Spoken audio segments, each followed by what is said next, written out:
Game के start से लेके गेम के एंड तक जोएल को एज अ कैरेक्टर और एज अ पर्सन बहुत ज्यादा पसंद किया था। लोगों को जोएल के साथ एक कनेक्शन फील हुआ, बट लेकिन गेम के एंड तक आने तक ऐसा क्या हो गया, ऐसा क्या डिसीजन जोएल ने किया जिसकी वजह से लास्ट ऑफ अस के फैंस दो पार्ट्स में डिवाइड हो गए। एक तरफ लोग कहने लगे कि जोएल एक बहुत बड़ा मर्डरर है और उसने जो भी किया बहुत बुरा किया, और दूसरी तरफ उसने वही किया जो कि एक बाप अपने बेटी के लिए करता। आइए जानते हैं इस वीडियो में।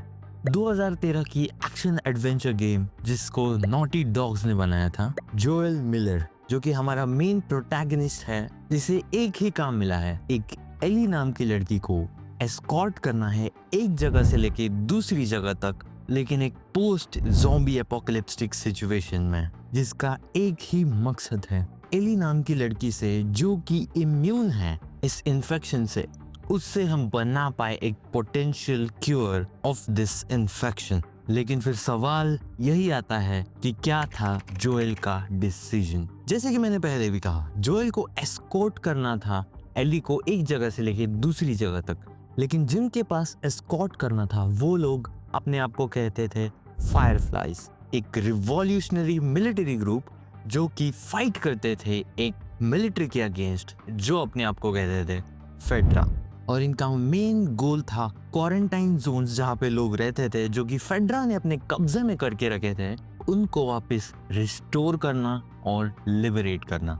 लेकिन जब जोएल एक्चुअल में पहुंचता है at the end of the game fireflies के पास एली को डिलीवर करने, तब फायरफ्लाइज एम्बुश कर देते हैं एली और जोएल पे और इन दोनों को अलग कर देते हैं। जैसे ही जोएल वापस होश में आता है वो देखता है अपने सामने मार्लिन को जो कि है leader of fireflies. Marlin Joel को बताती है कि अगर हमें इस इन्फेक्शन का क्योर बनाना है तो हमें एली का ब्रेन स्टडी करना पड़ेगा और उसके लिए उसको मारना पड़ेगा। लेकिन अब जोएल जिसने ऑलरेडी अपने बेटी को खो दिया है और अब एली जिसमें वो अपनी बेटी को वापस देख रहा है, उसके लिए ये चीज एक्सेप्ट करना बहुत ज्यादा हार्ड होता है। अल्टीमेटली जोएल वो डिसीजन लेता है जिसकी वजह से लास्ट ऑफ अस फैंस का बंटवारा हो जाता है। जोएल जो कि ये चीज एक्सेप्ट नहीं कर पाता और पूरे हॉस्पिटल में तहलका मचा देता है। यूएस मिलिट्री हो, डॉक्टर्स हो, नर्सेस हो, जोएल सबको मार देता है और इन दी एंड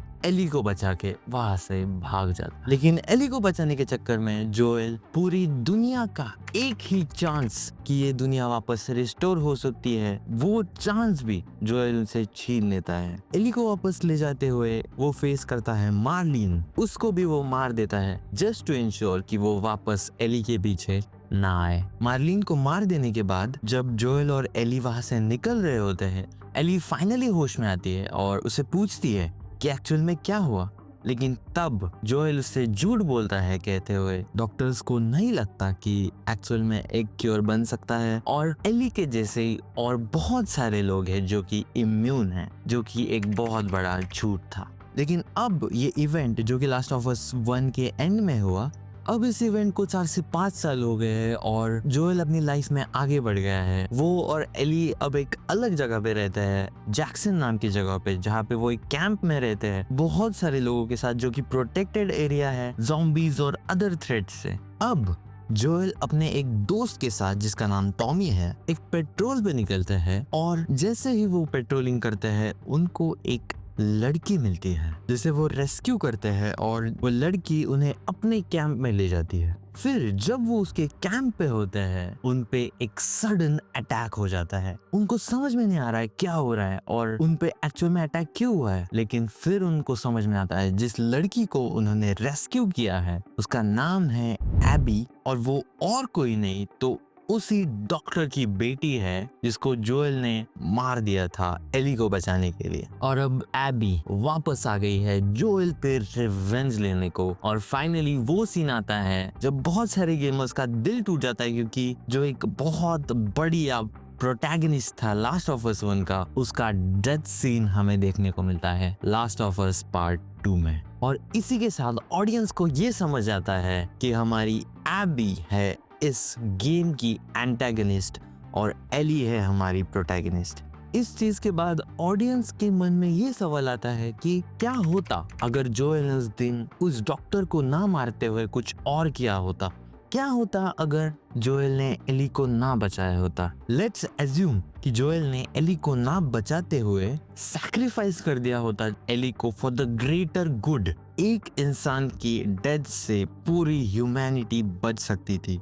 पहले तो एली के सबसे क्लोजेस्ट लोग बहुत ज्यादा हर्ट हो जाते थे, जैसे कि मार्लिन जो कि एली की मॉम की दोस्त रह चुकी है। फिर हमारा जोएल ऑफ कोर्स, जिसका एली के साथ एक बहुत फादर डॉटर बॉन्ड बन चुका है। और वी डोंट नो कि जोएल कहाँ पे एंड अप करता, एक अल्कोहलिस्ट बन जाता या इवन अपने गम में सुसाइड अटेम्प्ट करता। और इन सब के बाद भी, एली के सैक्रिफाइस के बाद भी इस बात की श्योरिटी नहीं थी कि क्या ये क्योर एक्चुअल में बन पाता, क्योंकि उस मोमेंट में ना ही कोई हॉस्पिटल अपने बेस्ट शेप में था, ना ही उनके पास कोई डिस्ट्रीब्यूशन सिस्टम था जिसकी मदद से वो cure even half of the population के पास पहुंचा देते। तो इस बात का कह पाना कि एली के सैक्रिफाइस के बाद भी दुनिया बच सकती थी, ये बहुत मुश्किल है।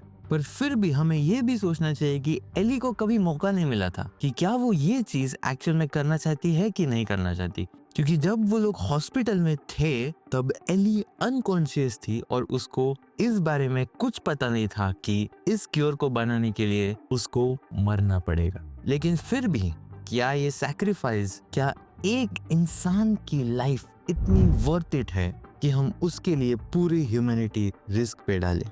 अब सवाल ये आता है कि जोएल के एक डिसीजन की वजह से लास्ट ऑफ अस के बहुत ज्यादा फैंस कैसे डिवाइड हुए। एक कैरेक्टर के साथ इतना ज्यादा कनेक्ट करने के बाद जब आप ये देखते हो कि आपके ये लवेबल कैरेक्टर ने ऐसा डिसीजन किया है, तो आपके लिए बहुत ज्यादा हार्ड हो जाता है कि आप उसके डिसीजंस को अपोज करो या उसका सपोर्ट करो। और उसके इस डिसीजन के बाद लोगों ने एक्चुअली एक हैशटैग को ट्रेंड किया, hashtag Joel did nothing wrong. तो कोई और कह रहा है कि जोएल ने वही किया जो एक पिता अपने बेटी के लिए करता, ये कहते हुए कि अगर हम उसकी जगह रहते तो हम भी यही करते। तो दूसरा उसको अपोज करते हुए ये कह रहा था कि जोएल बस एक सेल्फिश मॉन्स्टर है। तो इसकी रिप्लाई में किसी और ने कहा कि हमने भी यही किया होता, जो कि गलत है, लेकिन ये ह्यूमन नेचर में है कि हम एक लव्ड वन को सैक्रिफाइस नहीं कर सकते एक ग्रेटर गुड के लिए। लेकिन अब ये जो डाइवर्जन था फैंस के बीच में, ये सिंपली उनकी डिफरेंट आइडियोलॉजीज की वजह से था। कुछ ने उसको क्रिटिसाइज किया उसकी सेल्फिशनेस की वजह से और उसके झूठ बोलने की वजह से एली को की, और बहुत सारे लोग हैं जिनके पास क्योर है एंड इन दी एंड बहुत सारे इनोसेंट लोगों को मार देता है। और दूसरी तरफ लोगों ने उसको सपोर्ट किया ये कहते हुए उसने जो भी किया वो उसके और एली के बीच में जो एक इमोशनल बॉन्ड तैयार हो गया था उसकी वजह से किया, और उसके सैक्रिफाइस के बाद भी एक क्योर मिलना बहुत ज्यादा अनसर्टेन था। अब सवाल ये आता है कि क्या जोएल सही था। अब जैसे गेम एंड तक बढ़ी मुझे लगा था कि गेम हमें एक बहुत बड़ी चॉइस देगी एली को बचाने और फायरफ्लाइज को मार देने के बीच में, लेकिन नहीं, ये चॉइस जोएल की थी, ये स्टोरी जोएल की थी, ना कि तुम्हारी। और यहाँ पे तुम्हें कोई चॉइस नहीं दी गई थी, ये चॉइस तुम्हारे लिए ऑलरेडी बनाई गई थी। सबका अलग अलग पर्सपेक्टिव है इस क्वेश्चन को लेके, और तुम्हारा इस पे क्या टेक है वो टोटली डिपेंड करेगा तुम्हारे रियल लाइफ सर्कमस्टेंसेस के ऊपर। पर्सनली मुझे जोएल का डिसीजन सही लगा, और अगर तुम्हें मैं गलत लगता हूँ तो कमेंट सेक्शन में जाओ और बताओ तुम्हें क्या लगता है, क्या जोएल ने सही किया या उसने बहुत बड़ा क्राइम किया। और तुम्हें ऐसे ही और ज्यादा वीडियोस देखने में इंटरेस्ट हो तो मेरे चैनल को सब्सक्राइब करना और उस बेल नोटिफिकेशन को दबाना बिल्कुल मत भूलना। मैं मिलूंगा ऐसी बढ़िया वीडियो में, तब तक के लिए गुड बाय।